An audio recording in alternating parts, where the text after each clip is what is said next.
사도 바울이 골로새서를 기록할 당시에는요, 그는 로마 감옥에 갇혀 있었습니다.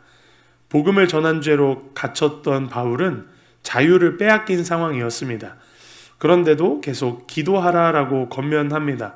더 놀라운 점은 그는 그냥 기도를 하라라고만 말하지 않고 감사함으로 깨어있으라라고 덧붙이고 있습니다. 절망의 자리에서 감사하며 깨어있으라는 말은 인간의 힘으로는 불가능한 영역입니다. 그러나 바울은 감옥에서도 하나님께서 여전히 역사하심을 믿었고요. 그것이 바로 그의 영적 깨어있음이었습니다. 저와 여러분에게도 이러한 깨어있음이 있으시길 간절히 축복합니다. 그렇다면 이제 기도하고 깨어있으라의 의미를 함께 나눠보도록 하겠습니다. 첫 번째, 기도하라인데요. 기도는 관계를 붙드는 끈입니다. 기도를 계속하고라는 단어는 헬라어 프로스카르테레이트라고 표기하고 있는데요. 이 단어는 끊임없이 붙들다, 집요하게 매달리다라는 뜻을 가지고 있습니다. 즉, 단순한 반복적인 어떤 행위가 아니라 하나님과의 관계를 절대로 놓지 않는 태도를 말하고 있는 것입니다. 기도를 계속하고라는 말은 하나님과의 관계를 절대로 놓지 말아라라고 말하고 있는 것입니다. 바울은 감옥에 있었지만 그는 하나님과의 관계가 끊기지 않았습니다. 비록 몸은 쇠사슬에 묶였으나 바울은 기도라는 보이지 않는 끈을 통해 하나님과의 관계를 붙들고 있었던 것이었습니다. 우리가 기도할 때 기도는 상황을 바꾸기보다 먼저 기도하는 사람의 마음을 붙듭니다. 그래서 끊임없이 기도하는 사람은 흔들리는 세상 속에서도 방향을 잃지 않습니다. 왜냐하면 기도할 때 하나님이 내 삶을 가장 좋은 길로 또 가장 완전한 길로 인도해 주시는 분이심을 경험하기 때문입니다. 그러나 우리 현실 속 기도는 언제나 순탄하지만은 않습니다. 때로는 하나님께 간절히 구했지만 응답이 더디거나 오히려 내가 원하지 않는 길로 하나님께서 인도하실 때가 있습니다. 그럴 때 우리는 흔들립니다. 하나님 왜 제 뜻대로 되지 않습니까? 라고 기도하기도 합니다. 그러나 참된 기도는 내 뜻을 이루기 위한 수단이 아니라 하나님의 뜻에 나를 맞추는 인생의 여정입니다. 예수님께서 겟세마네 동산에서 내 원대로 하지 마옵시고 아버지 원대로 하옵소서라고 기도하셨듯이 기도의 완성은 응답이 아니라 순종입니다.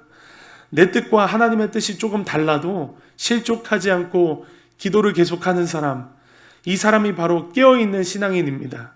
하나님의 뜻이 즉시 이해되지 않아도 이루어지지 않아도 하나님의 선하심을 믿고 끝까지 하나님 앞에 관계의 끈을 매달릴 때에 하나님은 결국 그 기도를 통해 우리의 믿음을 단련시키시고 하나님의 더 큰 뜻을 드러내시는 줄을 믿습니다.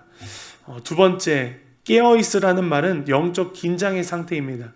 깨어있으라는 단어는 헬라어로 그레고레이테라고 표기하고 있습니다. 이 단어는 졸지 않고 파수하다라는 뜻으로 영적 전쟁의 의미를 담고 있습니다. 바울이 깨어있으라고 말했던 이유는 이제 잠에서 깨어나서 세상의 미혹과 유혹 앞에서 분별력을 잃지 말라고 권면하고 있는 것입니다. 그러므로 기도 없는 신앙은 쉽게 무너지고요. 기도하는 사람만이 현실을 하나님의 시선으로 볼 수가 있습니다. 그러나 깨어있는 기도는 단순히 문제 해결을 구하는 기도가 아닙니다. 깨어있는 기도는 하나님의 뜻을 분별하고 순종하는 마음을 유지하는 기도입니다. 예수님도 겟세마네 동산에서 제자들에게 시험에 들지 않게 깨어 기도하라라고 말씀하셨습니다.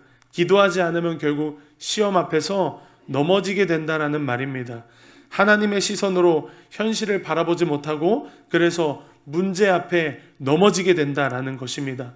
저와 여러분 늘 언제나 깨어있는, 영적으로 깨어있는 저와 여러분 되시기를 간절히 축복합니다. 세 번째, 감사함으로 드리는 기도입니다.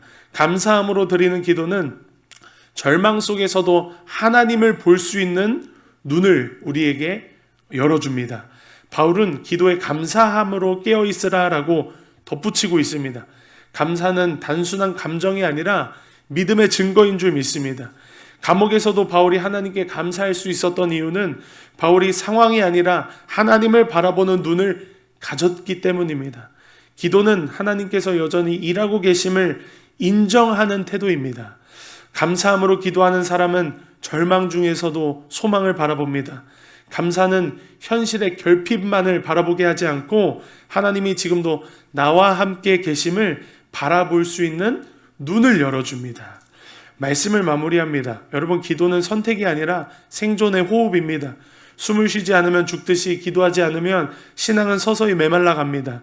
오늘 말씀처럼 기도를 계속하고 감사함으로 깨어있으라라는 말은 우리의 삶의 중심이 하나님께 붙어 있으라는 하나님의 초대장인 줄 믿습니다. 삶의 풍랑 속에서도 기도를 멈추지 마십시오. 감옥 같은 현실 속에서도 감사를 놓지 마십시오. 감사할 때 하나님이 지금도 나와 함께 계심을 바라보게 될 수 있을 줄 믿습니다. 이제 내일부터 우리 교회는 다니엘 기도회가 시작됩니다. 바울이 감옥에서도 멈추지 않았던 것처럼 우리도 현실의 한가운데서 하나님께 나아갈 수 있었으면 좋겠습니다. 이 기도회가 단순한 행사가 아니라 하나님의 뜻이 다시 살아나는 자리가 될 수 있기를 간절히 축복합니다. 그래서 기도할 때 우리의 마음이 깨어나고 하나님의 음성이 들리고 묶였던 삶의 영역들이 풀어지고 잃었던 평안이 회복될 줄 믿습니다.